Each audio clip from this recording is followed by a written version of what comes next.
बिस्मिल्लाहिर्रहमानिर्रहीम। अस्सलाम वालेकुम। आप देख रहे हैं प्रोग्राम कैपिटल व्यू। मैं हूं आपके साथ मिशेल बुखारी। प्रोग्राम में हमारे साथ शरीक गुफ्तगू हैं शहजाद रज़ा। अस्सलाम वालेकुम, कैसे हैं आप? खैरियत से? ठीक ठाक है नाज़रीन, हम भी यही चाहते हैं कि आप सब भी खैरियत से हों और अल्लाह ताला सबको अपनी हिफ्ज़ अमान में रखे, क्योंकि सूरत हाल इस वक्त जैसे जैसे दिन गुजर रहे हैं वैसे वैसे मज़ीद तशवीशनाक होती जा रही है कोविड-19 को लेकर।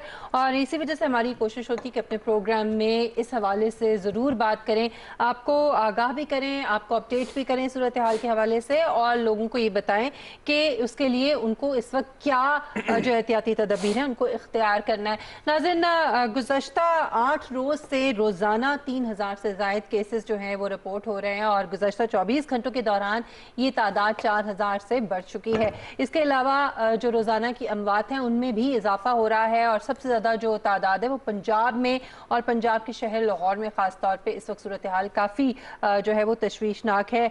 मुल्क भर में हम देख रहे हैं कि वैक्सीन का जो प्रोसेस है वो इस वक्त जारी है, बड़ी तरजीह बुनियादों पर जो है उसका सिलसिला जारी है और उसके हवाले से जो मुकामी सतह पर अवामी आगही है और अवेयरनेस है उसकी क्या अहमियत है, उस पर कितना काम हो रहा है और कितना मजीद काम होना चाहिए, इस हवाले से हम गुफ्तगू करेंगे।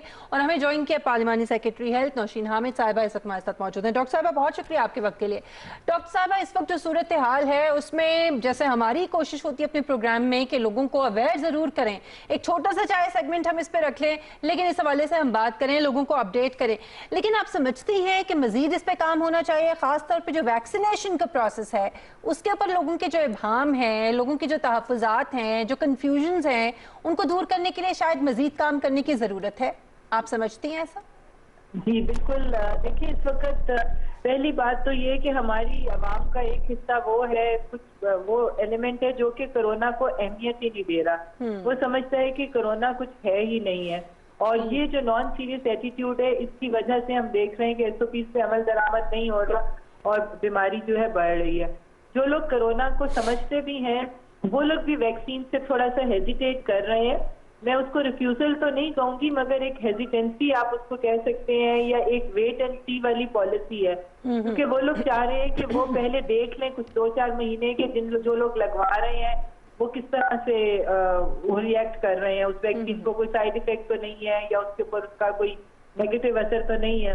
अब जो वैक्सीन लगती जा रही है तो हम लोग देख रहे हैं कि वो एलिमेंट जो है वो कम होता जा रहा है, लोगों को एक फेथ बिल्ड होना शुरू हो गया, लोगों को इस चीज का कॉन्फिडेंस हो गया है कि ये एक हार्मलेस वैक्सीन है, इसके कोई बुरे असर नहीं बल्कि वैसे हैरत की बात है डॉक्टर साहिबा कि अगर लोग ये समझ रहे हैं, मेरे अपने इर्द गिर्द मेरे अपने मिलने वालों में इतनी अमवात हुई हैं अभी, अल्लाह ताला उन सबको अपने जाए रहमत में जगह अता फरमाए, और इतने लोग जो हैं वो बीमार हैं। अगर अभी भी लोग ये समझ रहे हैं इसका मतलब ये है कि फिर हम कहीं कहाँ आप समझती हैं कि हम जो है नाकाम हुए हैं या हमारी कहीं कमी या कोताही है? देखिए, ये हमारा थोड़ा सा एक माइंडसेट तो है, और ये सिर्फ पाकिस्तान का इशू नहीं है कि हम सोचे कि शायद हमारा लिटरेसी रेट इतना नहीं है या हम एक डेवलपिंग नेशन है। ये जो रिफ्यूजल और ये जो हेजिटेंसी है ये हम डेवलप कंट्रीज में भी देख रहे हैं। कनाडा में भी एक बहुत बड़ा पॉपुलेशन का हिस्सा है जो वैक्सीन लगाने से इनकार कर रहा है इस स्टेज के ऊपर। इसी तरह यूरोपियन कंट्रीज में, यूएसए में, तो ये चीज पूरी दुनिया में ही इसको हम फेस कर रहे हैं। और ये चूंकि पहली दफा वैक्सीन बनी है, दुनिया में पहली दफा आई है, इसलिए लोग इसको थोड़ा सा इससे घबरा रहे हैं। पर हमारा मुल्क तो वो है कि आज इस पोलियो ने पूरी दुनिया में जिसका खात्मा हो चुका है, लोग आज वो पोलियो की वैक्सीन से यहाँ पर भी घबराते हैं। और इस तरह आप देखते हैं कि पूरी दुनिया में सिर्फ 2 ममालिक रह गए हैं, पाकिस्तान और अफगानिस्तान, जहाँ पर आज भी पोलियो है। हालांकि ये वैक्सीन वो चीज होती है जो कि बड़ी बड़ी वबाओं को और बड़ी बड़ी बीमारियों को जो है उनका खात्मा करती है, और उसके लिए हमारे सामने एक मिसाल है स्मॉल पॉक्स की, जैसे कि जब एक वक्त था कि ये हमें एक जानलेवा बीमारी समझी जाती थी, वैक्सीन ने आकर ही उसकी वैक्सीन से ये पूरी दुनिया में एरेडिकेट हो गई है। आज अच्छा डॉक्टर साहिबा, एक सवाल है आपसे। नामो निशान नजर नहीं आता। जी डॉक्टर साहिबा, जो आपको याद होगा जब पहली वेव आई कोरोना वायरस की तो हुकूमत की एक बहुत प्रोएक्टिव अप्रोच हमें नजर आई और सख्ती भी थी। मसाजिद तक में आप लोगों ने एक एसओपी के तहत लोगों को इजाज़त दी कि जाके आप नमाज ज़रूर पढ़ें, लेकिन कम तादाद में फासले के साथ। अब वो भी नज़र नहीं आता, इसकी क्या वजह देखती हैं कि मसाजिद मतलब भरी रहनी चाहिए लेकिन आजकल के तनाजुर में? जी بیچ میں حالات تھوڑے سے بہتر ہوئے تھے سیکنڈ ویو کے بعد، تو اس کے بعد کی معیشت کو کھولنا پڑا، بہت ساری چیزیں جو تھی وہ کھلتی چلی گئیں، شادی ہال کی تھوڑی اجازت مل گئی تھی ایس او پیز کے ساتھ، اس کے علاوہ مارکیٹ وغیرہ، مگر اب ہوا یہ ہے کہ وہ ساری چیزیں ایس او پیز کے تحت کھولی گئی تھی، مگر خلاف ورزی اس کی بالکل ہوئی ہے، لوگوں نے. لیکن پہلے ہم نے دیکھا کہ علماء کرام کو بار بار آن بورڈ لیا گیا، انہوں نے بیان خود بھی دیے، حکومت نے بھی درخواست کی، لیکن اب وہ سلسلہ تھوڑا سا ہمیں نظر نہیں آ رہا. جی وہ رمضان میں اس طرح سے ہوا تھا، اور اب پھر رمضان کی انشاءاللہ تعالیٰ کچھ دنوں میں آمد ہے، اور آپ دیکھیں گے کہ وہی سارا پروسیجر جو پچھلی دفعہ مساجد کے لیے فالو کیا گیا تھا، اور جس طرح سے علماء نے بھی بتائی تھی یہ چیزیں، اور اب وہ ویکسینیشن کے لیے بھی جو ہمارے علماء ہیں، آپ دیکھیں ان کے بیانات ٹی وی کے اوپر بھی آ رہے ہیں. اجازت سے ایک سوال اور میں کرنا چاہوں گا ڈاکٹر صاحبہ. جی ڈاکٹر صاحبہ، ایک ضرور بات بتائیے گا کہ آپ نے کہا ویکسین آ رہی ہے، مختلف کمپنیز کی ہیں، ان کی قیمتوں میں بھی فرق ہے، رشین جو ویکسین ہے وہ چائنیز ویکسین سے اس کے جو دام ہیں وہ زیادہ ہیں، تو لوگوں میں یہ بھی ایک تھوڑا سا ابہام ہے کہ کون سی ویکسین اچھی ہے، کون سی بری ہے، مہنگی والی اچھی ہے، سستی والی ٹھیک نہیں ہے، اس کو بھی ذرا تھوڑی وضاحت کر دیں آپ. جی دیکھیں، ہمارے ملک میں جس وقت یہ کورونا کی وبا آئی تھی، ایک ٹیکنیکل کمیٹی تشکیل دی گئی تھی جنہوں نے دنیا میں بننے والی تقریباً 170 ویکسینز کو فالو کرنا شروع کیا تھا، اور اس کے اندر ہماری سب سے پہلے پریورٹی یہ تھی کہ اس کی سیفٹی، اس کی ایفیکیسی، اور جو ٹیمپریچر جس کے اوپر اس کو ٹرانسپورٹ کرنا ہے تاکہ اس کی ایفیکیسی کا کوئی اثر انداز نہ ہو. تو ان ساری چیزوں کو اسٹڈی کرتے کرتے ہم لوگوں نے 6 سے 7 ویکسین کو شارٹ لسٹ کیا تھا، اور یہ ہماری ایکسپرٹ کمیٹی نے اس کو شارٹ لسٹ کیا ہے، اور اس کے اندر بالکل کسی قسم کی ان کی کوالٹی کے اوپر اور ان کی سیفٹی کے اوپر کمپرومائز نہیں کیا گیا. حکومت نے ویکسینز کا اپروول دیتے ہوئے اس چیز کو پرائرٹی پہ رکھا ہے کہ نہ ہم اس کی کوالٹی پہ کوئی کمپرومائز کریں گے، نہ اس کی سیفٹی یا اس کی افیکٹیویٹی پہ. 4000 والی ویکسین بھی اتنی ہی ایفیکٹیو ہے جتنی 8000 والی. جی بالکل، اس وقت ساری ویکسین جو ہیں یہ سب ان کا مین کام یہ ہے کہ ہماری باڈی میں ایک امیون رسپانس کریں اور اینٹی باڈیز بنے، یعنی اسے ہمیں قوت مدافعت کہتے ہیں. اس لیے سب کا مین کام یہی ہے کہ وہ ہماری باڈی میں قوت مدافعت کرونا وائرس کے خلاف پیدا کریں. تو اس کے اندر یہ تمام ویکسین جو ہیں جو پاکستان میں اپروو ہوئی ہیں ان سب کی وہ ایک ہی کام کے لیے ہیں، اور سب کی سیفٹی ایفیکیسی جو ہے وہ بالکل پاکستان نے اس کو سیف سمجھتے ہوئے ان چاروں ویکسین کا ایمرجنسی یوز اپروول پاکستان نے دیا ہے، اور وہ سب ایک جیسے ہی افیکٹو ہے. ٹھیک ہے. اچھا ڈاکٹر صاحبہ، ایک اور سوال یہ بھی اٹھایا جا رہا ہے، ظاہر ہے اس وقت جو بزرگ ہیں یا عمر رسیدہ لوگ ہیں 60 سال سے جن کی عمر زیادہ ہے، انہی کی ویکسینیشن اس وقت جاری ہے، تو کیا یہ بہتر نہیں ہے کہ بجائے اس کے کہ ویسے تو بڑی تعریف ہو رہی ہے جس طریقے سے ویکسینیشن ہو رہی ہے، بڑے محتاط انداز میں، ڈسٹنس کے ساتھ، بڑے ریسپیکٹ کے ساتھ، لیکن کیا بہتر نہیں ہوگا کہ اگر وہ سینٹرز میں جانے کے بجائے گھر پہ آ کے کوئی ان کو ویکسین لگا دے، اس طرح کا کوئی آنے والے دنوں میں سلسلہ ہو جائے؟ دیکھیں، جو لوگ جن کو میڈیکل پرابلم ہے، بیڈ ریڈن ہے، یا کوئی ویل چیئر پہ ہیں جن کے لیے جانا مشکل ہوگا، ان کے لیے انتظامات کیے جا رہے ہیں کہ ان کو گھر کے اوپر جا کے لگائی جائے. مگر اس میں ایک چیز ہوتی ہے کہ یہ چونکہ اس کا پروٹوکول یہ ہوتا ہے کہ ہمیں اس کو ایڈورس ری ایکشن کے لیے پیشنٹ کو مانیٹر کرنا پڑتا ہے، کیونکہ کوئی کروڑوں میں کوئی ایک آدھ ری ایکشن اگر کوئی ہو جائے تو اس کے لیے فوری طور کے اوپر ایک میڈیکل جو اسسٹنس ہے اس کی ضرورت ہوتی ہے. تو وہ اگر ایسے انوائرمنٹ میں ہو جہاں پر یہ تمام سہولیات میسر ہو تو وہ زیادہ بہتر ہے کہ وہ ہاسپٹل کے انوائرمنٹ یا جو ویکسینیشن سینٹر جہاں پہ یہ سہولت موجود ہوتی ہے وہاں پر لگے تو وہ بہتر ہے. مگر جو اسپیشل کیسز ہیں ان کے لیے انشاءاللہ تعالیٰ تو ایمبولینس اور وہ عملہ پرووائڈ کیا جائے گا ایٹ اے لیٹر اسٹیج کہ وہ ان کو گھر پہ جا کے یہ تمام سہولیات دے دیں. بالکل ٹھیک ہے. اچھا ڈاکٹر صاحبہ، چینی صدر کی طرف سے ایک بار پھر پاکستان کے ساتھ خط کے ذریعے اظہار یکجہتی کیا گیا اور کرونا کے خلاف ایک بار پھر اس بات کا اعادہ کیا گیا کہ پاکستان کے ساتھ کھڑے ہیں. لیکن ہمیں اس وقت جو سب سے زیادہ اگر کسی چیز میں سپورٹ چاہیے تو ویکسینیشن کے پروسیس کو تیز کرنے میں. تو کیا اس حوالے سے اس خط کے جواب میں کیا کوئی ایسی بات چیت ہو رہی ہے چین کے ساتھ کہ زیادہ تیزی سے ویکسینیشن پروسیس کو جو ہے وہ کیا جائے اور مزید ویکسین جو ہے وہ جلد از جلد منگوائی جائے؟ جی دیکھیں، انشاءاللہ تعالیٰ 28 مارچ کو 10 لاکھ साइनोफार्म की चाइनीज वैक्सीन जो है वो मजीद हमारे पास कंसाइनमेंट पहुंच रही है और ये वो वैक्सीन है जो पाकिस्तान गवर्नमेंट ने परचेज की है। तो ये 10 लाख वो पहुंचेंगी, उसके बाद 60,000 कैंसिनो बायो जो कि एक चाइनीज वैक्सीन है उसकी भी 60,000 डोजेस, क्योंकि वो सिंगल डोज वैक्सीन है, उसकी सिर्फ एक ही डोज रिक्वायर्ड होती है, वो भी पाकिस्तान ने खरीद ली है और वो भी आने वाले कुछ दिनों में पाकिस्तान पहुंच जाएगी। उसके बाद अप्रैल में भी हमारी बहुत सारी कंसाइनमेंट जो है वो पाइपलाइन में है, तो इंशाल्लाह ताला ये वैक्सीन आती जाएंगी। जिस तरह आपने देखा है कि आज असद उमर साहब ने अनाउंस किया है कि 30 मार्च से अब हम 50+ की पॉपुलेशन के लिए भी रजिस्ट्रेशन खोलने लगे हैं। तो अब आहिस्ता आहिस्ता बाकी एज ब्रैकेट को भी कवर कर रहे हैं, आहिस्ता आहिस्ता नीचे की तरफ आ रहे हैं, नए वैक्सीनेशन सेंटर्स भी खोले जा रहे हैं और सूबों को टारगेट दिया गया है कि आपने इसको तेज करना है और उनको तादाद दी जा रही है कि कम से कम इतनी वैक्सीनेशन रोज होनी चाहिए। तो ये इंशाल्लाह ताला जैसे जैसे टाइम गुजरता जाएगा ये सारी चीजें स्पीड अप होती जाएंगी, मजीद वैक्सीनेशन सेंटर्स भी खोलेंगे और जैसे कंसाइनमेंट्स आती जाएंगी इसमें तेजी भी आती जाएगी इंशाल्लाह। जी आपने कुछ पूछना है शहजाद? नहीं, बहुत शुक्रिया। चलिए, बहुत शुक्रिया नौशीन हामिद साहिबा आपके वक्त के लिए। जो लोग ये बात कर रहे हैं, मेरे ख्याल में सबसे बड़ी एग्जांपल इस वक्त वज़ीर आज़म इमरान खान साहब खुद हैं, वो कोविड से मुतासर हुए और क्वारंटीन हुए, इसके अलावा वैक्सीनेशन जो है उन्होंने कराई और उसकी भी दूसरी डोज जो है ज़ाहिर पर उनको ये पॉजिटिव आ गया, उसके बाद दोबारा से होपफुली होगी। मेरे अपने मिलने वालों में और हमारी अपने कबील के जो लोग हैं, हमारे एंकर्स, उनमें बहुत सारे लोगों को, मेरे अपने को एंकर एक हैं गुज़श्ता चैनल में, उनके वालिद की अभी डेथ हुई है, वो खुद मुतासर हुए। फिर हमारे एक और कोलीग हैं, वो भी एंकर हैं, उनकी वालदा आज उनको हॉस्पिटलाइज कर रहे हैं, वो खुद मुतासर हैं इस वक्त। सो ऐसे बहुत से लोग हैं हमारे इर्द गिर्द, हमारे यहाँ पे कितने लोग हैं जिनको आप जानते हैं, मैं जानती हूँ। आई डोंट नो कि इसके बावजूद डिनायल जो है उसकी कैफियत में क्यों है लोग। जी बिल्कुल, जैसे मैंने सवाल भी किया था डॉक्टर साहिबा से कि जब ये कोविड का स्टार्ट हुआ तो लोगों में एक खौफ भी हमें नज़र आया था और उसकी वजह से एक फ़ज़ा थी, एक फ़ज़ा बन गई थी जिसमें लोग खुद एहतियात कर रहे थे घरों के अंदर, रेस्टोरेंट्स में, शॉप क्लोज। तो एक आपको फील आ रहा था कि वाकई के सही मानों में शहर के शहर जो है क्वारंटीन में हैं। लेकिन उसके बाद आप देखें कि जैसे कल आज जुमातुल मुबारक था और मसाजिद में उसी तरीके से रश था। मास्क पहनना तो कोई गवारा यहाँ पे नहीं करता, सिवाय जहाँ पे रिस्ट्रिक्शन है वहाँ पे आप मास्क पहनेंगे।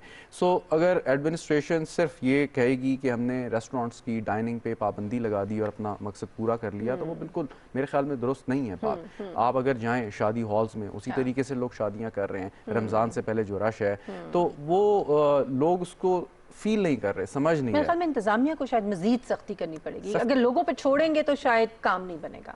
सख्ती करनी पड़ेगी, लेकिन बार बार बात वही आती है कारोबार कि अगर आप सख्ती करेंगे कारोबार मुतासर होगा और उस तरीके से मुतासर होगा। आप कारोबार करें लेकिन एसओपीज को फॉलो करें। भाई ये सख्ती है, अगर मास्क पहनना सख्ती है, ये सख्ती नहीं है। अगर कोई नहीं पहनता तो उस पर जुर्माना करना सख्ती है, उसको आप गिरफ्तार करना है तो आप करें, मतलब सख्त से सख्त सजाएं दें ताकि कोई एक इबरत का निशान सामने आए। मैं आपको एक एग्जांपल दे देता हूँ कि मुझे नहीं समझ आती है स्मार्ट लॉकडाउन का। F11-1 एक सेक्टर है इस्लामाबाद का जो इस वक्त स्मार्ट लॉकडाउन का शिकार हुआ हुआ है, लेकिन वहाँ पे एक रास्ता खुला है कि कोई भी वहाँ से बासानी आ जा सकता है। सो मुझे ये चीज़ ज़रा पूछने की ज़रूरत है, अगर कभी हमें बात हो जाए कि स्मार्ट लॉकडाउन से मुराद क्या है आपकी। अगर सारे के सारे लोग 4 रस्तों के बजाय एक रास्ते से दाखिल हो सकते हैं उस जगह पर और वहाँ से लोग बाहर आ सकते हैं, तो फिर किस चीज़ का ये आप लॉकडाउन की बात कर रहे हैं आप? चलिए, प्रोग्राम में हम आने वाले दिनों में भी हमारी ये कोशिश होगी कि कोविड-19 के हवाले से आपको अपडेट करते रहें, आपको अवेयर करते रहें। और ये आपकी भी, हर इंसान की, हर इंडिविजुअल की मेरे ख्याल में इस वक्त जिम्मेदारी है कि अपने इर्द गिर्द अगर वो किसी इर्रेस्पॉन्सिबल शख्स को देखे तो उसकी रिस्पॉन्सिबिलिटी है कि उसको बताए, उसको तंबीह करे। और इसी में भलाई है। एक ब्रेक लेते हैं, ब्रेक के बाद वापस आएंगे अगले मौजू के साथ। हमारे साथ रहिएगा।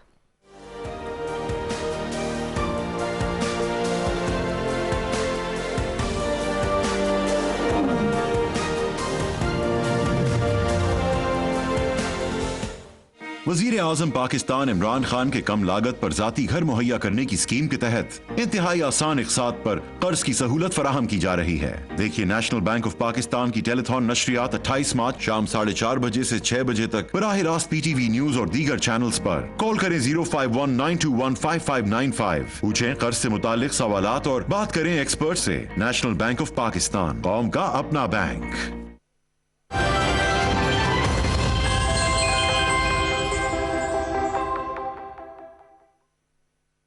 वजीर आजम पाकिस्तान इमरान खान के कम लागत पर जाती घर मुहैया करने की स्कीम के तहत इंतहाई आसान इक़सात पर कर्ज की सहूलत फराहम की जा रही है। देखिए नेशनल बैंक ऑफ पाकिस्तान की टेलीथॉन नशरियात 28 मार्च शाम 4:30 बजे से 6 बजे तक बराह रास्त PTV न्यूज और दीगर चैनल्स पर। कॉल करें 051-921-5595। पूछें कर्ज से मुतालिक सवालात और बात करें एक्सपर्ट से। नेशनल बैंक ऑफ पाकिस्तान, कौम का अपना बैंक।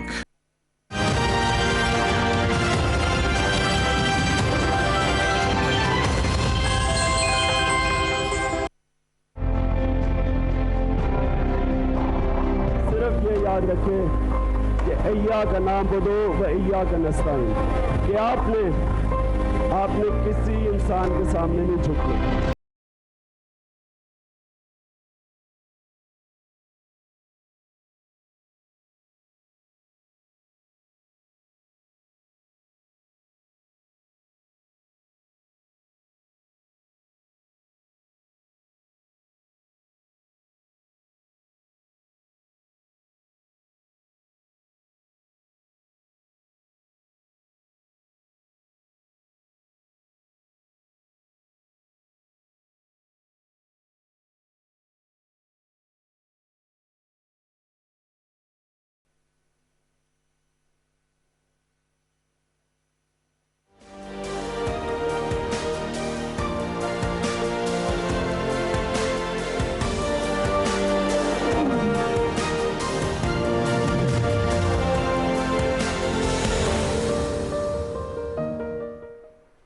वेलकम बैक नाज़रीन। बांग्लादेश में इस साल आज़ादी की 50वीं सालगिरह मनाई जा रही है। मुख्तलिफ तक़रीबात का इनेकाद वहाँ पर किया जा रहा है, लेकिन इस दौरान ज़ाहिर मुख्तलिफ ममालिक के सरबराहान मुमलिकत जो हैं उनको मदऊ किया गया है और उनमें भारतीय वज़ीर आज़म नरेंद्र मोदी भी शामिल हैं। लेकिन उनकी आमद से पहले ही पूरे बांग्लादेश में उनके बुलाए जाने, उनको दावत दिए जाने के खिलाफ शदीद किस्म के मुजाहरे जो हैं वो किए जा रहे हैं, हंगामे फूटे हुए हैं। और वहाँ पर अभी की ये इत्तलात हैं कि फायरिंग के नतीजे में, पुलिस की फायरिंग के नतीजे में 4 मुजाहिरीन जो हैं वो जाँ बहक हो गए। सो आप अंदाज़ा लगा सकते हैं कि इस वक्त सूरत हाल जो है वो क्या है। इसमें सबसे ज़्यादा जो वजूहात हैं इन एहतजाज और मुजाहिरों की, उसमें एक तो जो भारत के अंदर मुसलमानों के खिलाफ जो कवानीन लाए जा रहे हैं, ख़ासतौर पर शरीयत तरमीमी जो कानून है उसके हवाले से, और जिस किस्म का सलूक रवा रखा जा रहा है वहाँ पे मुसलमानों के साथ, इन चीज़ों को जवाज़ बनाया जा रहा है। गैर सरकारी जो तंजीमें हैं, स्टूडेंट्स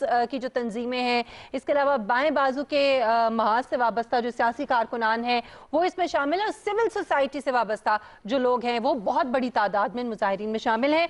इस हवाले से भी आज हम गुफ्तगू करेंगे। और इसके अलावा जो भारत के अंदर किसान तहरीक है वो किसी तौर पर भी ख़त्म होने का क्या कहना, बल्कि उसमें मजीद इजाफा और मजीद तेजी जो है वो हम देख रहे हैं।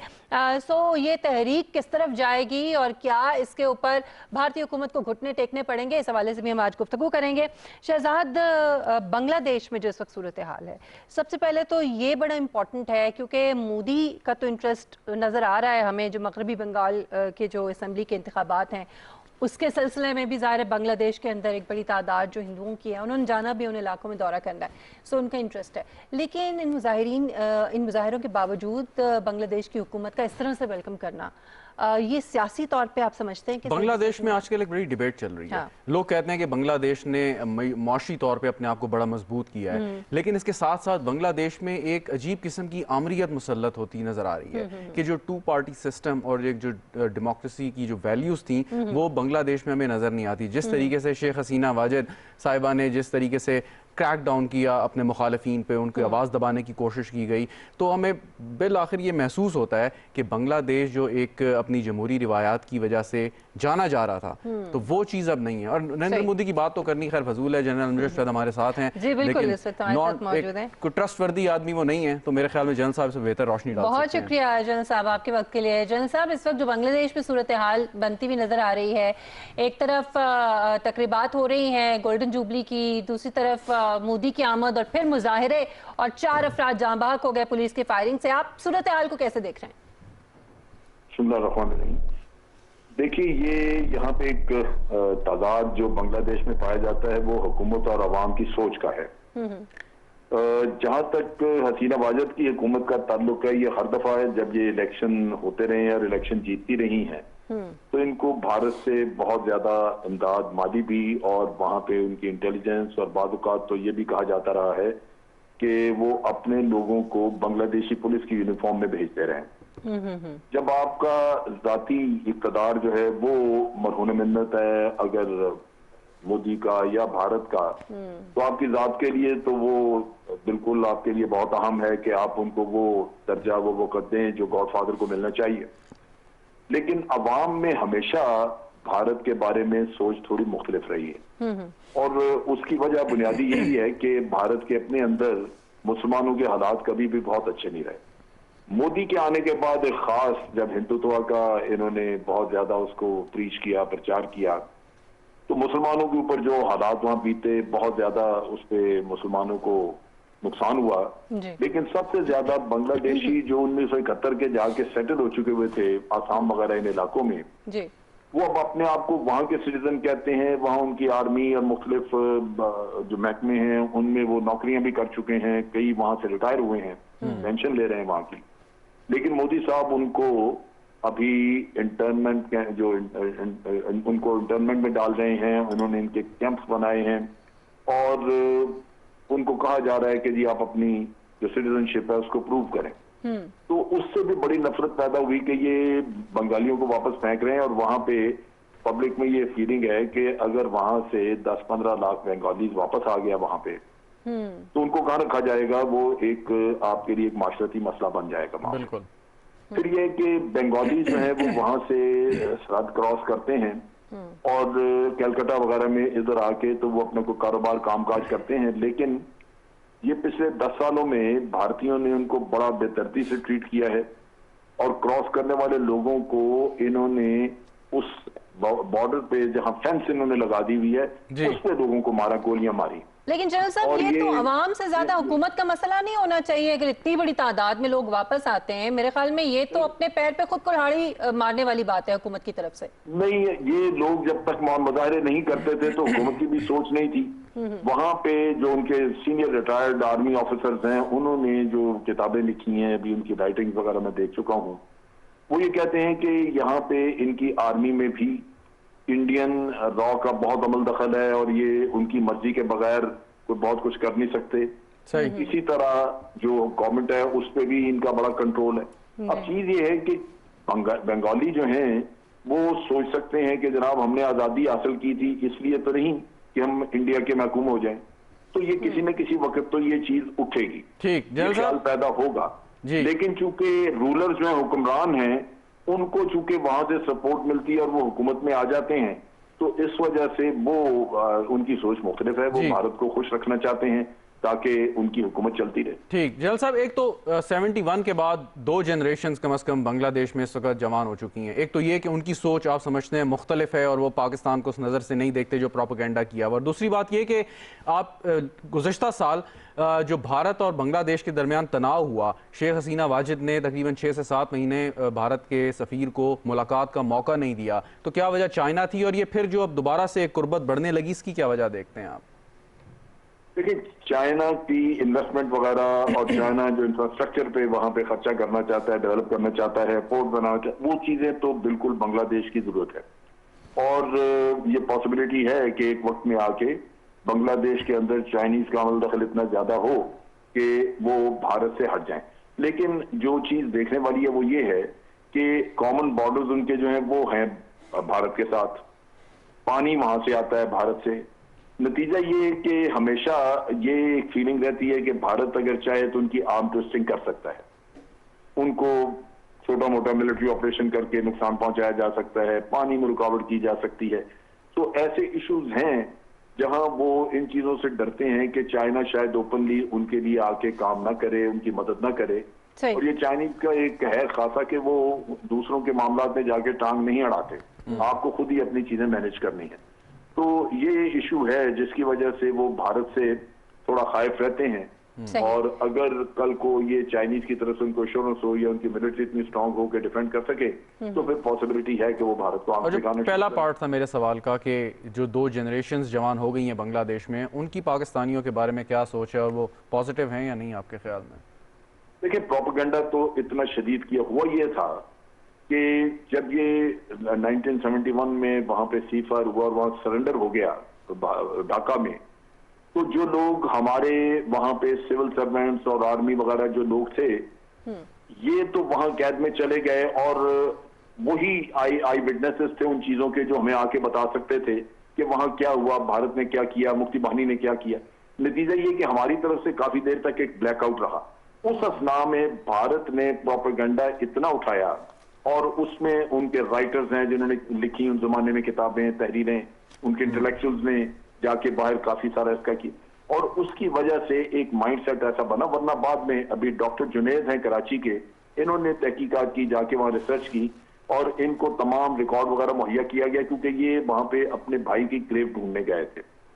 تو اس میں انہوں نے دیکھا کہ جناب جب انہوں نے بنگلہ دیش نے یہ ڈاکومنٹیشن کرنے کی کوشش کی کہ جناب کہا جاتا ہے کہ یہاں پہ ہزاروں خواتین جو ہیں ان کو ریپ کر دیا گیا، تو وہاں پہ 200 سے کچھ زیادہ خواتین نکلی، اس کے علاوہ نہ نکلی۔ اور وہ بھی وہ کہا جاتا ہے کہ جب انڈین فورسز نے وہاں پہ قبضہ کیا ہے تو پرو پاکستان ایلیمنٹس کی عورتیں اور ان کے آدمیوں کو مارا گیا، وہ قتل عام وہاں پہ وہ ہوا۔ لیکن اس وقت پاکستانی چونکہ وہاں پہ محکوم تھے، کوئی یہاں پہ کسی نے دی نہیں اطلاع، تو یہ ایک ایسا پروپیگنڈا چلتا رہا جو کہ ایکچولی اس میں مفتی بانی اور بھارتی فورسز ملوث ہیں، کہ وہاں پہ آپ کو یاد ہوگا کہ الشمس اور البدر وہاں پہ بنے تھے جنہوں نے کہ پاکستان کو سپورٹ کیا تھا، ان لوگوں کو مارا گیا چن چن کے، ان کی عورتوں کو مارا گیا، تو قتل عام جو ہوا وہاں پہ وہ ہوا۔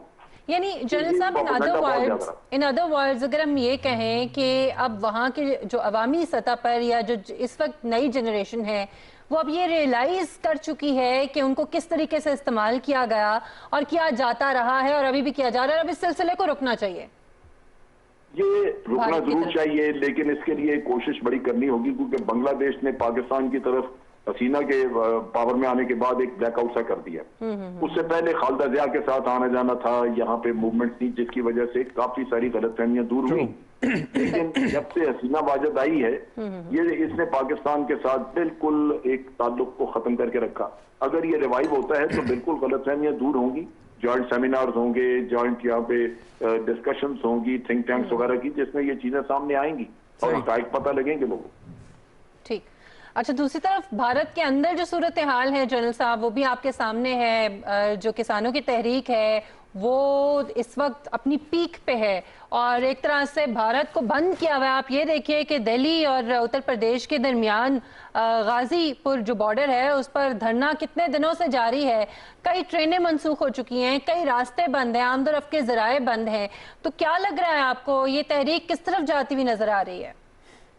دیکھیں بات یہ ہے کہ تحریک کوئی بھی ہو، جب تک وہ حکومت کو بے دست و پا نہ کر دیں کہ لا اینڈ آرڈر کی سچویشن بن گئی، ٹرینیں بند ہو گئیں، سڑکیں بند ہو گئیں، جب تک یہ صورت نہیں ہوتی حکومتیں ہلتی نہیں ہیں۔ اور پھر مودی جیسا ڈھیٹ آدمی، اس نے تو جو کچھ کرنا ہے وہ کر کے تو ہمیشہ اس پہ وہ فخر کرتا رہا ہے، میں نے اس سٹیپ کو واپس نہیں لیا جو میں نے کر لیا پہلے، اور آج بھی یہ جو تحریک ہے یہ پرامن ہے۔ اگر یہ وائلنٹ ہو جاتی ہے تو آپ دیکھیں کہ 2 دن میں قانون واپس ہو جائے گا، لیکن یہ مسئلہ وہی ہے کہ اگر آپ وہاں پہ سڑکوں پہ بیٹھے ہیں، پوری سردیاں آپ گزار گئے، آگے گرمیاں بھی گزار لیں گے، تو مودی کو کیا پرواہ ہے؟ آپ بیٹھے ہیں اپنے پیسوں سے یہ کھانا کھا رہے ہیں وہاں پہ۔ تو یہ بڑا ایک ایشو ہے ہمارے ساؤتھ ایشیا میں، یہ ہوتا ہے کہ جب تک کوئی تحریک وائلنٹ نہ ہو، بالکل حکومت کو اس کو بالکل جام نہ کر دے، حکومت بے بس نہ ہو جائے، تو حکومتیں ہلتی نہیں۔ جیسا وائلنٹ نہ صحیح، لیکن اس وقت جو اویلیبلٹی ہے جیسے ویجیٹیبلز کے حوالے سے، دودھ کی اویلیبلٹی پورے انڈیا میں اس وقت بند ہے، سو یہ چیز تو بڑی تشویشناک ہے۔ ان چیزوں کی طرف کیا حکومت کی توجہ نہیں ہوگی؟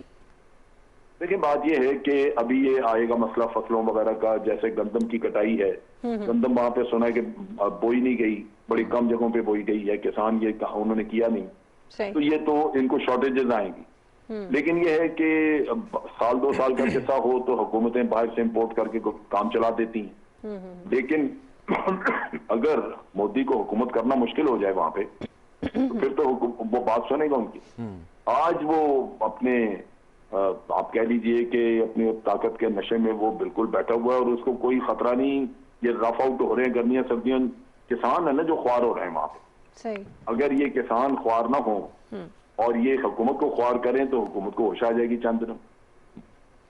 ٹھیک, بہت شکریہ جنرل ریٹائرڈ امجد شعیب صاحب آپ کے وقت کے لیے. شہزاد, ویسے تو جنرل صاحب تو یہ کہہ رہے تھے کہ جب تک وائلنٹ نہیں ہوتی ہیں اس طرح کی تحریکیں تب تک کوئی فرق نہیں پڑتا ہے حکومت کو, لیکن جو آمد و رفت کے ذرائع بند ہیں, روڈز بند ہیں, ٹرینز بند ہیں, پھر جو یہ ویجیٹیبلز کی, دودھ کی جو ضروری اشیاء ہیں ان کی فراہمی جو ہے یہ اگر زیادہ دیر تک بند رہتی ہے تو یہ پرابلمیٹک تو ہوگا گورنمنٹ کے لیے. سو ڈو یو تھنک کہ کہیں مودی حکومت نے یا ڈٹائی جاری رہے گی؟ وہ کام کیا ہے کہ جو اس کے دشمن بھی اس کے ساتھ نہیں کر سکتے. آپ دیکھیں کہ دنیا بھر میں چاہے وہ سیلیبریٹیز ہوں, ہیومن رائٹس ورکرز ہوں, بڑی بڑی عالمی تنظیمیں ہوں, ویسٹ سے زیادہ یہ چیز آتی ہے, وہ سب یک زبان ہو کے کسانوں کے ساتھ ہیں. اور جو بھی بول رہے ہیں اس کو بھارت سے جو ہے صحیح جو ہے لان تان وہ کر رہے ہیں اس وقت کہ ہمارے انٹرنل ایشو میں آپ کیوں کر رہے ہیں. دیکھیں ہیومن رائٹس ایشو کہ وہاں پہ کسان ہیں, آپ انٹرنیٹ بند کر دیتے ہیں اور ان کی جو بھی ڈیمانڈز ہیں, امریکہ نے تو پابندیوں تک کی بات کر دی نا. ایگزیکٹلی, تو یہ سب سے بڑا ایک جو ہے وہ مودی حکومت نے اپنے پاؤں پہ خود کھلاڑی جو آپ ابھی بات کر رہی تھی. لیکن میں ایک بات ضرور کہنا چاہوں گا جو ہم اس سے پہلے ٹاپک ڈسکس کر رہے تھے بنگلہ دیش, پاکستان اور بھارت کا. آپ جسٹ امیجن کہ دوسری عالمی جنگ میں کروڑوں لوگ جرمنی اور فرانس کے آپس میں مارے گئے, ایک دوسرے کو, فوجی اور سویلین سارے. لیکن اس کے بعد اگر آج ہم جا کے وہاں پہ دیکھیں تو وہ کو ایگزسٹ بھی کر رہے ہیں, آپس میں تجارت بھی کر رہے ہیں, بارڈرز میں بھی کوئی رکاوٹ نہیں ہے, یورپین یونین کا حصہ ہیں.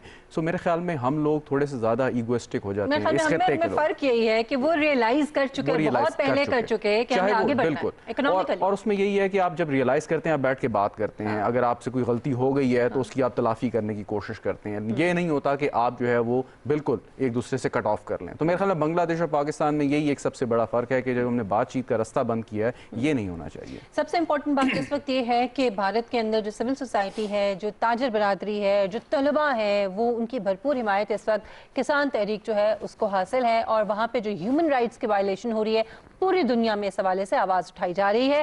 سو ہم امید کرتے ہیں کہ اس حوالے سے بھارتی حکومت جو ہے وہ بھی کسی نہ کسی طرح سے جو ہے وہ اس طرف ضرور آئے گی اور ریئلائز کرے گی کہ وہ اپنے ساتھ کیا دشمنی کری ہے. ناظرین ایک بریک لیتے ہیں, ہمارے ساتھ رہیے گا.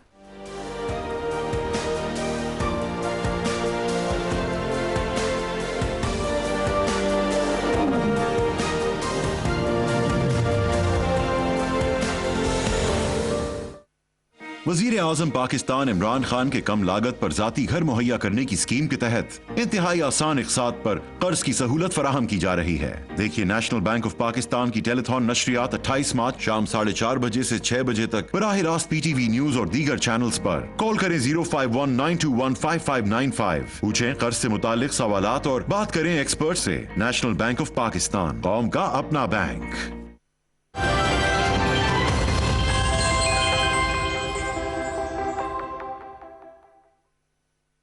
وزیر اعظم پاکستان عمران خان کے کم لاگت پر ذاتی گھر مہیا کرنے کی اسکیم کے تحت انتہائی آسان اقساط پر قرض کی سہولت فراہم کی جا رہی ہے. دیکھیے نیشنل بینک آف پاکستان کی ٹیلی تھون نشریات 28 مارچ شام 4:30 بجے سے 6 بجے تک براہ راست پی ٹی وی نیوز اور دیگر چینلز پر. کال کریں 051-921-5595. پوچھیں قرض سے متعلق سوالات اور بات کریں ایکسپرٹ سے. نیشنل بینک آف پاکستان, قوم کا اپنا بینک.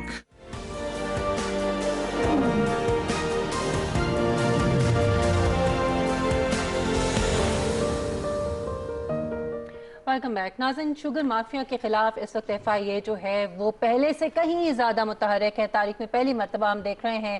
اس سے پہلے ہم نے دیکھا کہ رپورٹ کو پبلک کیا گیا, پھر اس کے بعد ابھی نئے ثبوت جو ہے وہ سامنے آئے ہیں اور ایک ساتھ 10 ایف آئی آرز جو ہیں وہ درج کی گئی ہیں. بتایا جا رہا ہے کہ بڑے ٹھوس شواہد ملے ہیں جس میں بڑے بڑے نام شامل ہیں. بلا تفریق کارروائی کا عزم جو ہے وہ حکومت کر رہی ہے اور وہ ہمیں نظر بھی آ رہا ہے. وہ لوگ بھی جو شاید بڑے قریبی جانے جاتے تھے لیکن وہ بھی اس کی لپیٹ میں جو ہے وہ آتے ہوئے نظر آ رہے ہیں. رمضان میں انکشاف ہوا ہے کہ قیمتیں مزید بڑھائی جانی تھیں, لیکن اب یہ جو واٹس ایپ چیٹس ہیں, کچی پرچیاں ہیں, رسیدیں, یہ سب چیزیں اس وقت سامنے آ چکی ہیں, برآمد ہوئی ہیں. اور اب دیکھنا یہ یہ ہے کہ اس کے اوپر کارروائی جو ہے وہ کیا کی جاتی ہے. شہزاد، 1-1.5 سال میں ہم نے دیکھا کافی کچھ ہوا، بہت سی رپورٹس جو ہیں وہ سامنے آئی، شوگر کمیٹی کی رپورٹ سامنے آئی، شوگر کمیشن کی رپورٹ جو ہے وہ بنی، بہت سے حقائق سامنے آئے، لیکن ہم نے دیکھا کہ کوئی خاص قیمتوں میں فرق جو ہے وہ نہیں پڑا. اس مرتبہ جس طرح سے بات کی جا رہی ہے کہ بڑے ٹھوس شواہد ہمارے پاس موجود ہیں، سارا ڈیٹا اس وقت موجود ہے، تو اس پہ لگتا ایسا ہے کہ باڈی لینگویج تو یہ بتا رہی ہے وزراء کی بھی اور حکومتی حلقوں کی بھی کہ کچھ واقعی کرنے جا رہے ہیں. بالکل، اور 110 ارب روپے کوئی چھوٹی اماؤنٹ نہیں ہے اگر دیکھ، اور 1 سال کے اندر. اور آپ، لیکن اس میں سب سے اچھی بات جو مجھے محسوس ہوئی اور آپ نے بھی یقیناً کی ہوگی کہ یہ جو شوگر فیکٹری اونرز ہیں یہ کوئی عام لوگ نہیں ہیں، آپ اور میں نہیں ہیں، یہ بڑے بڑے لوگ ہیں جن کی سیاسی جڑیں بھی بڑی مضبوط ہیں، جن کے تعلقات بھی بڑے بڑے لوگوں سے بہت زیادہ ہیں. ان کے اوپر ہاتھ ڈالنا اور یہ بات کرنا، یقیناً یہ بہت پریشر ہوگا حکومت پہ، مختلف ذرائع سے ان کو ڈالتے ہوں گے یقیناً وہ، لیکن ان کے خلاف کارروائی، اور میرے خیال میں یہی پاکستان تحریک انصاف نے جب الیکشن جیتا یہی بات تھی کہ بڑے بڑے مچھلیوں پہ لوگوں پر، خالی سیاستدانوں پہ نہیں، ان لوگوں پر بھی ہاتھ ڈالا جائے گا. تو میرے خیال میں ایک بڑی اچھی یہ چیز ہے، لیکن اگین بات وہی ہے کہ ایگزامپل سیٹ ہونی چاہیے. تحقیقات تو بہت ہوئی ماضی میں بھی، آپ کو بھی یاد ہوگا. سب سے بڑی بات تو یہ ہے کہ کوئی گرفتاریاں عمل میں آئے، ایسے لوگ سامنے جن کو ہم بڑی مچھلیاں کہتے ہیں نا، اور منطقی انجام تک پہنچے. اصل چیز یہ ہے کہ گرفتاریاں ہوں یا نہ ہو، لیکن جو پیسہ آپ نے لوٹ لیا وہ واپس نکال لیں آپ. صحیح، ہم امید کرتے ہیں کہ ایسا ہوگا.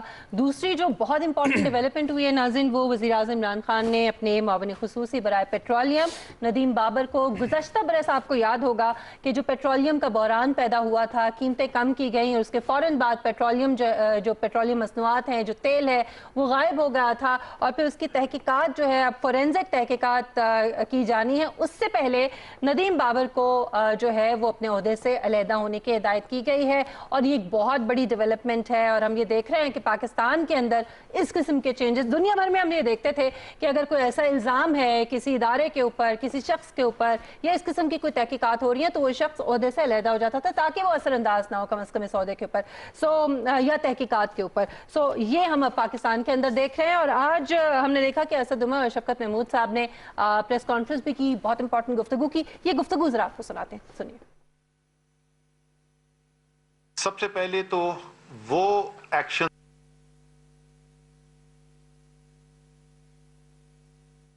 اسد عمر صاحب گفتگو کر رہے تھے، اور انہوں نے خاص طور پہ وہ تمام سفارشات بھی بتائیں جو شوگر مافیا کے حوالے سے تحقیقات کے لیے جو ہیں وہ سامنے آئی ہیں، اور اس کے علاوہ جو پیٹرولیم کا بحران ہے اس کی تحقیقات کے حوالے سے جو اسد عمر صاحب نے، جو وزیر اعظم نے کی ہدایت پر انہوں نے جو بات کی ہے بڑی زبردست بات ہے. انہوں نے کہا جی کہ یہ جو پوری چین ہے اوپر سے لے کے نیچے تک، تو ہٹانے کا مقصد یہ ہے جو اس پریس کانفرنس میں انہوں نے بتایا کہ کوئی بھی یہ تاثر نہ ملے کہ وہ اثر انداز ہو رہے ہیں، انفلوئنس کر رہے ہیں. اور ندیم بابر جو ہے ندیم بابر وزیر اعظم کے بڑے قریب سمجھے جاتے تھے، اور ان کو ہٹانا اس موقع پہ، اور وزیر اعظم نے ایک میسج دیا ہے کہ اگر تحقیقات ہوں گی، شفاف ہوں گی، اگر اس میں کوئی میرے ساتھ کا بندہ یا کوئی جماعت کا بندہ بھی اگر ملوث ہوا تو اس کے خلاف بھی ایک میسج ہے. ہم سن لیں اس وقت اسد عمر صاحب نے اور شفقت محمود صاحب نے کیا بات کی ہے، سنیے. سب سے پہلے تو وہ ایکشنز ہیں جو ہمارے خیال کے اندر مجرمانہ ایکشنز تھے، کرمنل ایکٹس تھے، اور قانون کے مطابق اس کے اوپر کرمنل کیسز بننے چاہیے. کمزوریاں کچھ سسٹم کے اندر چلی آ رہی تھیں جس کے اندر بھی قانون کی خلاف ورزی ہے، وہ بھی ہم نے اس کے اندر شامل کیا ہے. مثلاً پروویژنل مارکیٹنگ لائسنسز کا ناجائز استعمال کیا جائے، غیر قانونی ہاسپٹیلٹی ایگریمنٹس کیے جائیں، غیر قانونی ریٹیل آؤٹلیٹس پہ بیچا جائے پروڈکٹ. یہ تمام چیزیں جو ہیں وہ بھی اس فورینسک کا حصہ بنائی گئی ہیں. جو ایریاز ہیں اس کے اندر جن کو دیکھنے کے لیے کہا گیا ہے، قانون کے مطابق جو کم سے کم انوینٹری رکھنے کی ریکوائرمنٹ ہے، کیا جو آئل مارکیٹنگ کمپنیز اور ہیں انہوں نے وہ اس کو پورا کیا یا نہیں. جو سیلز ہوئیں اور جو کاغذ پہ رپورٹ کی گئی ان کے اندر فرق تھا، اور اگر تھا تو کتنا تھا، اور کس نے یہ مجرمانہ فیل کیا. کیا پروڈکٹ کی ذخیرہ اندوزی کی گئی، اور اگر کی تو کس نے کی. یہ کمزوریاں ہوئیں، اگر ہوئیں تو وہ میں صرف یہ کہہ رہا ہوں کہ اس کو ثبوت اس شکل تک لے جانے کے لیے جس کی بنیاد کے اوپر کورٹ کے اندر کیس کیا جا سکے اور سزا دلوائی جا سکے. یہ جو کہا گیا ان سے کہ بھی آپ سٹیپ ڈاؤن کریں، یہ ایک اس انکوائری کو شفاف بنانے کی طرف ایک قدم. جو انکوائری ہونی ہے، فورینزک ایویڈنس کلیکٹ کرنی ہے، تو اس میں شائبہ بھی نہ ہو कि जो लोग उस वक्त इन मामलात को चला रहे थे वो किसी तरीके से भी उस इंक्वायरी को इन्फ्लुएंस कर सकें। जी, जो नदीम बाबर साहब के हवाले से जो फैसला लिया गया है उसके हवाले से उन्होंने तस्दीक की। वज़रा ने उन्होंने कहा कि इक़दाम जो है ये सिर्फ तहकीकात पर असरअंदाज कोई शख्स ना हो इस वजह से किया गया है। और दूसरा जो सिफारिशात हैं उनको 3 हिस्सों में उन्होंने कहा कि बांटा गया है। जो कागज़ पर फ़रोख्त दर्ज की गई इसमें और असल में होने वाली जो सेल्स हैं उसमें फ़र्क को सामने लाना। शहजाद, आपको लगता है कि ये तो कोई इतना मुश्किल काम नहीं है? ये अगर कागजात सामने आ जाए और जो फरोख्त हुई है वो ज़ाहिर है वो सामने होगी तो मेरे ख्याल में बड़े आसानी के साथ फ़र्क को निकाला जा सकता है। कमेटी जो बनाई गई और उसने जो रिपोर्ट की उस पर एतराज़ात भी लोगों ने उठाए, लेकिन पाकिस्तान में इस वक्त 60 से ज़्यादा ऑयल मार्केटिंग कंपनीज मौजूद हैं और उसमें से कुछ बड़ी कंपनीज हैं वो तकरीबन 90% जो है वो पूरे का पूरा सप्लाई को जो है वो मेंटेन करती हैं और बाकी जो छोटी ऑयल कंपनीज हैं। क्वेश्चन इसके जब ये क्राइसिस हुआ पिछले साल, सारी दुनिया कोविड का शिकार थी, ऑयल की डिमांड जो है वो 50% तक जो है वो गिर गई थी, पेट्रोल और डीजल मिला के। इसी हिसाब से उनकी कीमतें भी गिर गई थी। तो प्रॉब्लम वहीं पे क्रिएट हुआ कि इन्होंने किस तरीके से जो है वो अपनी जो सप्लाई को कैसे वो किया, जैसे आपने खुद भी बात की कि जो कागजात में दिखाया गया वो कुछ और था, जो असल में फरोख्त किया गया वो कुछ और था। और उसमें खास तौर पे एक बहुत बड़ा एलिमेंट जो इसमें मेंशन भी है कि वो स्मगल्ड ऑयल जो ईरान के जरिए पाकिस्तान में आता है और जिससे अरबों रुपए का पाकिस्तान को जो है हर माह नुकसान होता है। अच्छा, इसके अलावा जो मसनूआत की ज़ख़ीरा अंदोज़ी है उसके हवाले से भी उन्होंने कहा कि ये पता कराया जाएगा कि क्या की गई और फिर किसने की। सो ये बड़ा इंपॉर्टेंट है। और जो तीसरी चीज़ उन्होंने कहा कि फोरेंसिक तहकीकात में जो ऑयल मार्केटिंग कंपनीज और रिटेलर्स हैं उनको तो शामिल किया जाएगा, लेकिन जो सरकारी अफसरान हैं जो कि जिनकी फैसिलिटेशन के बगैर ये मुमकिन नहीं है, ये बड़ा इंपॉर्टेंट है। लेकिन इसमें फिर वही सवाल उठता है कि ब्यूरोक्रेसी जो है वो फिर जब रोड़े अटकाना शुरू हो जाती है, जब आप इस तरह की तहकीकात करते हैं, जब अफसरान के नाम सामने आते हैं, तो ये फिर एक और प्रॉब्लम ना खड़ी हो जाए। बिल्कुल, असद उमर साहब ने इसको एक्सप्लेन भी किया। इसके दो पहलू हैं, एक नाअहली का और इनकॉम्पिटेंस का कि वक्त पे आपने कार्रवाई क्यों नहीं की अगर आपको करनी चाहिए थी। दूसरा, आपने उनके साथ कलूड किया, कोलैबोरेशन की और उनके साथ मिलकर कुछ आपने उसके बगैर मुमकिन नहीं हो सकता यकीनन। तो वो दोनों चीजें हैं। तो यकीनन इस पे जो है वो क्रिमिनल चार्जेस भी लगेंगे और उसके साथ साथ अगर किसी की इनकॉम्पिटेंस जो होगी वो भी यकीनन होगी। उम्मीद हम यही करते हैं कि नदीम बाबर साहब को इस ओहदे से हटाया है, तहकीकात के बाद जो उनका मौक़िफ़ है वो भी यकीनन सामने उसके रखा जाएगा, लेकिन एक बहुत अच्छी एक मिसाल कायम की है। और मेरे ख्याल में ये एक आप समझ लीजिए कि एक उन्होंने एक पैमाना जो है वो लगा दिया है कि अगर इन केस अगर कोई ऐसी कार्रवाई कहीं और भी होती है तो सबसे पहले जो हेड है आपका, जो टॉप पे जो शख्स बैठा है वो रिस्पॉन्सिबल होगा। कैप्टन जो है उस सारे की सारी चाहे उसका कोई अमल दखल है या नहीं है, इंक्वायरी हो, उसके बाद क्लियर हो जाए, बिस्मिल्लाह वापस आ जाए। लेकिन अगर साबित हो जाए कि इनकॉम्पिटेंस की वजह से हुआ या खुदा ना खास्ता किसी किस्म की कोलैबोरेशन शामिल थी तो फिर यकीनन कार्रवाई होगी। अच्छा शहजाद, एक और बड़ा इंपॉर्टेंट जो मामला है, क्योंकि पहली मरतबा ये बहरान सामने नहीं आया था, हमने ये देखा है कि कई मरतबा और हर हुकूमत के दौरान इस किस्म के बहरान जो है वो सामने आते हैं। खासतौर पर जब कीमतें कम होती हैं तो जो कंपनीज हैं, जो रिटेलर्स हैं, ज़्यादा मुनाफाखोरी के चक्कर में जो है वो फ़रोख्त बंद कर देते हैं। और पेट्रोल पंप्स पर भी आपने ये देखा होगा कि लोगों की लाइनें लग जाती हैं गाड़ियों की, लेकिन पेट्रोल मिलता नहीं है। ओगरा और जो पेट्रोलियम डिवीजन है उसके दरमियान एक अजीब सी एक रिफ्ट शुरू हो जाती है, एक दूसरे पर इल्ज़ाम तराशी शुरू हो जाती है। सो ये बड़ा ज़रूरी है कि इस इबहम को ख़त्म किया जाए और इसके हवाले से कानून साजी की जाए। सो असद उमर साहब ने इस हवाले से भी गुफ्तगू की है कि हम इस पर भी काम करेंगे। जी बिल्कुल, ये बड़ा इंपॉर्टेंट है। ये काफ़ी इंपॉर्टेंट है क्योंकि रेगुलेटर की जो वैल्यू या उसकी अहमियत है उससे इनकार नहीं आप कर सकते। और हमेशा यही बात देखी गई है कि अगर रेगुलेटर आपका हुकूमत की जो मशीनरी है, ब्यूरोक्रेसी जिसका भी आपने जिक्र किया, उसके तसल्लुत से असर से बाहर है तो वो सही फैसले कर सकता है। अगर मिनिस्ट्री ने पॉलिसी भी बनानी है, उसके साथ साथ रेगुलेशन में भी अगर उसका कोई अमल दखल है तो फिर वो एक कॉन्फ्लिक्ट आ जाता है। फिर किसी तौर पर आप जो है वो लेवल प्लेइंग फील्ड आप उस तरीके से नहीं दे सकते। लेकिन एक बात मैं ज़रूर यहाँ मेंशन करना चाहूँगा, वो ये कि हम कहते तो हैं कि यहाँ पे पेट्रोल डीजल की कीमतें ज़्यादा हैं जो कि नहीं होनी चाहिए और मज़ीद कम होनी चाहिए, हर आम आदमी के लिए एक अच्छी बात है। लेकिन एक चीज़ ज़रूर ज़हन में रखें और ये बात गलत नहीं है, हुकूमत के अहदेदार भी ये बात करते हैं और आज से नहीं करते, पिछली हुकूमतें भी यही बात करती थी कि पाकिस्तान, अगर साख रीजन की मैं मिसाल आपको दूँ तो उसमें पेट्रोल और डीजल की कीमतें सबसे कम है पाकिस्तान के अंदर। उसकी मुख्तलिफ वजूहात हो सकती हैं, लेकिन इस चीज़ को भी साथ साथ आपने देखना है कि कैसे आप इसको मज़ीद बेहतर बना सकते हैं। और जैसे वज़ीर आज़म साहब भी बार बार ये करते हैं कि गुर्बत मिटानी है और हमने गरीबों को करना है, तो सिर्फ एक स्टेप कि अगर आप इस सारे के सारी पेट्रोलियम प्रोडक्ट्स की कीमतें किसी तरीके से कम करेंगे तो उसका जो है ट्रिकल डाउन इफेक्ट सामने अच्छा, एक फैक्टर बड़ा ही इंपॉर्टेंट है इसमें, जो गुज़श्ता हुकूमतों में और हुक्मरानों में और इस हुकूमत में और वज़ीर आज़म में हमने फ़र्क देखा कि जो खुद बिजनेसमैन होगा और वो हुकूमत में भी होगा तो जाहिर है उसका इंटरेस्ट कुछ और होगा, उसके अपने जो पर्सनल इंटरेस्ट हैं वो शायद हावी हो जाएंगे और फिर वो उस बिजनेस कम्युनिटी को फैसिलिटेट करने के लिए कहीं ना कहीं, और वो हम देखते आए हैं कि क्या होता रहा है। सो इस मरतबा एटलीस्ट वो शख्स आपका वज़ीर आज़म है आपके मुल्क का जिसका अपना कोई मफाद नहीं है। सो मेरे ख्याल में ये फैक्टर बड़ा इंपॉर्टेंट है कि आप तहकीकात जो है वो बड़े ऑनेस्टी के साथ आप कर सकते हैं और करवा सकते हैं। सारा पिछले 5 साल जो डोनाल्ड ट्रंप अमेरिका का सदर था उसके खिलाफ मीडिया ने यही तो लिखा कि किस तरीके से उसने अपने होटल्स को, रिजॉर्ट्स को, अपने बिजनेस को एक्सपेंड किया, उनको फायदा पहुंचाया, स्टेट गेस्ट्स को अपने होटल्स में ठहराया, तो बात वही आ जाती है। म्यूचुअल इंटरेस्ट है ना? तो आप जब एक पॉलिसी बनाते हैं और वो पॉलिसी मिसाल के तौर पर शुगर इंडस्ट्री को या आपकी स्टील इंडस्ट्री को फायदा दे रही है और उसमें फैक्ट्रीज भी आप ही की हैं, तो डेफिनेटली आपका फायदा इसमें कि पॉलिसी भी आप बना रहे हैं और उसके फ्रूट्स भी आप खा रहे हैं। नॉर्मल की तारीख में अगर कोई बहुत बड़े मगरमच्छ कह लें, बड़ी मछलियां कह लें, वो अगर सामने आती हैं, एक्सपोज होती हैं, सबसे इम्पॉर्टेंट, एंड देन उनके खिलाफ कोई कार्रवाई होती है, तो मेरे ख्याल में ये मुल्क की तारीख में एक बहुत बड़ी चीज़ होगी।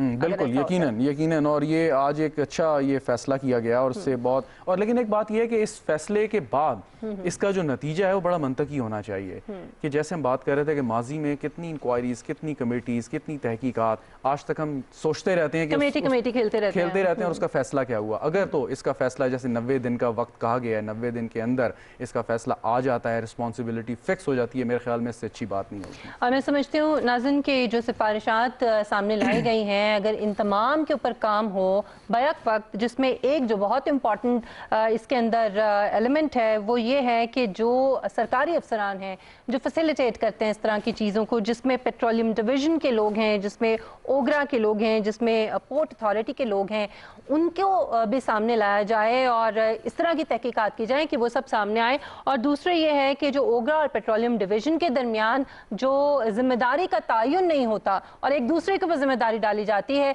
इस हवाले से भी कोई ठोस कानून साजी जो है वो की जाए। इस मरतबा लग रहा है कि सही इक़दामात किए जा रहे हैं और सही समत में जो गवर्नमेंट है वो काम कर रही है। देखते हैं कि आने वाले दिनों में क्या होता है। प्रोग्राम का वक्त यहाँ पे ख़त्म होता है। मिशेल बुखारी, शहजाद रज़ा को इजाज़त दीजिए। इंशाल्लाह कल आपसे मुलाकात होगी। अपना बहुत ख्याल रखिएगा। अल्लाह हाफ़िज़।